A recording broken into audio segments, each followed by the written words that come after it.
বিধানসভাৰ এই 126 জন সদস্যৰ ভিতৰত এইবেলি আৰু যোৱাবেলিৰ কৈছো বিধায়কৰ কথা কৈছো সকলোতকৈ fake case fake encounter fake শব্দটো পুলিচৰ ক্ষেত্ৰত ব্যৱহাৰ কৰা মানুহজন কোন অধ্যক্ষ ডাঙৰীয়া অখিল গগৈৰ বিৰুদ্ধে অসমৰ বিভিন্ন থানাত 32টা কেছ আছে আছে আৰু 50টা মান এতিয়ালৈকে মই একুইটেল পাই গলো 50টা মানৰ এতিয়ালৈকে একুইটেল পাই গলো স্যাৰ ইলেকশন এফিডেভিটত ভুল ইনফৰমেশন কিয় দিছে এইবিলাক নালাগে নহয় ব্যক্তিগত স্যাৰ মোক ক'ব নিদিয়ে কিয় মই যিটো প্ৰশ্ন সুধিছো তাৰ উত্তৰ দিয়ক স্যাৰ মোৰ প্ৰশ্নটোৰ উত্তৰ দিয়ক স্যাৰ মোৰ প্ৰশ্নটোৰ উত্তৰ দিয়ক স্যাৰ উত্তৰ দিবলৈ গৈ আছো না উত্তৰ দিবলৈ এক্সাম্পল দিব লাগিব যদি আপুনি মই স্যাৰ উত্তৰ দিলে এক্সাম্পল দিমেই মন্ত্ৰী স্যাৰ উত্তৰ দিলে মই এক্সাম্পল দিমেই জিডিএন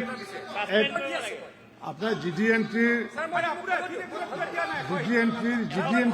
চৰকাৰৰ মুখ বন্ধ হৈ গৈছে স্যাৰ বন্ধ হ'বই নোৱাৰে মুখ বন্ধ হ'বই নোৱাৰে আপুনি মুখ্যমন্ত্ৰী পলাই দিছে প্ৰশ্নটোৰ কাৰণে স্যাৰ মোক ক'ব দিয়া নাই স্যাৰ মোক ক'ব দিয়ক না স্যাৰ কথাটো ক'ব দিয়া নাই কথাটো ক'ব দিয়া নাই পলাই দিছে আজি মোক বলব নাই মোক ক'ব দিয়ক এনে ফটোটো শুনো ক'ব স্যাৰ মোক ক'ব দিয়ক স্যাৰ মই ফটো দিবলৈ দিয়ক বহি দিছে স্যাৰ ক'ব নিদিয়ে বিএনএছত কোৱা হ'ল যে বহু কেছ স্যাৰ ফেক কেছ বুলি কয় বহু ব্যক্তিয়ে এজন মানুহক অন্যায় কৰিবলৈ মিছাকে কেছ দিয়ে গতিকে বিএনএছৰ অধ্যক্ষ ডাঙৰীয়া কি কোৱা হ'ল যে যদি কিবা কেছ থানাৰ ওচিয়ে ভাবে যে এই কেছটো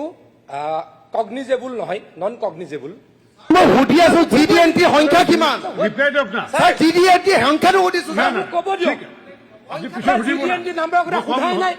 কবলেতো দিব লাগিব স্যাৰ জিডিএনটিটো মই বুজাই আছো তেখেতক শেষ হ'ব মই জনাম নহয় আপোনাক স্যাৰ উত্তৰটো ক'ব নিদিয়ে ফাদিল হ'ব স্যাৰ আজি স্যাৰ মই ডাঙৰ কথা ফাদিল কৰি আছো স্যাৰ স্যাৰ এফিডেভিটত তেওঁ ভুলকে কৈছে তাতে এইমাত্ৰ ক'লে 6365টা 150 কেছ আছে স্যাৰ ইলেকশ্যন এফিডেভিটত তেওঁ দি দিছে মাত্ৰ 23টা কেছ সেইটোৱে কৈছো